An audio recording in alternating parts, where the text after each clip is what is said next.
Hayotning eng og'ir, eng muhim yillari 18 yoshdan 25 yoshgacha bo'lgan davrdir.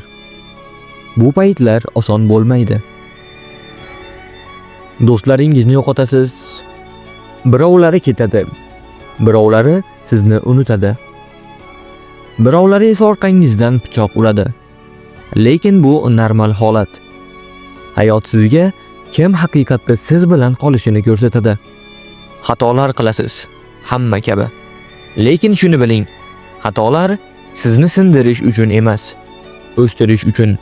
Har bir yiqilish saboq, har bir noto'g'ri qadam keyingi to'g'ri yo'lga yo'nalishdir. Sevilasiz, kamsitilasiz. Siz sevib qolasiz, ishonasiz.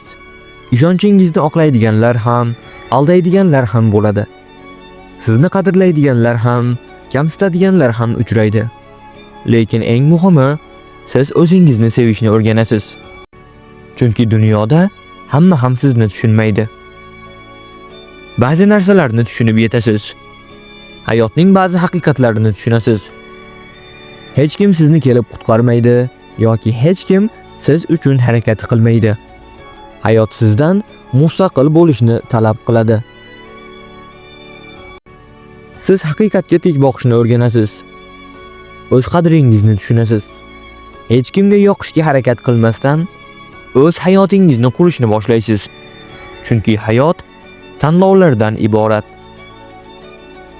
O'zligingizni yo'qotasiz. Nima uchun yashayotganingizni tushunmay qolasiz. O'zingizni kimligingizni so'raysiz. Bu og'ir, lekin tabiiy jarayon. Siz shakllanyapsiz. Siz mustahkamlanyapsiz. Lekin eng so'ngida siz kimligingizni anglab yetasiz. Yana ham kuchliroq bo'lasiz va hayot endi sizga emas, siz hayotga qanday yo'l tutishni o'rgatasiz. 18 yoshdan 25 yoshgacha bo'lgan davr oson emas. Lekin bu yillar sizni kimligingizni aniqlaydigan yillardir. Agar bardosh bersangiz, hayot sizni mukofotlaydi. Bardosh bering. Bu hali boshlanishi. Sayr qiling, muloqot qiling. Allohga tavakkal qiling. Butunlay o'zgarishga birdaniga harakat qilmang. Kechagidan yaxshiroq bo'ling. Shuni o'zi sizga muvaffaqiyat olib keladi.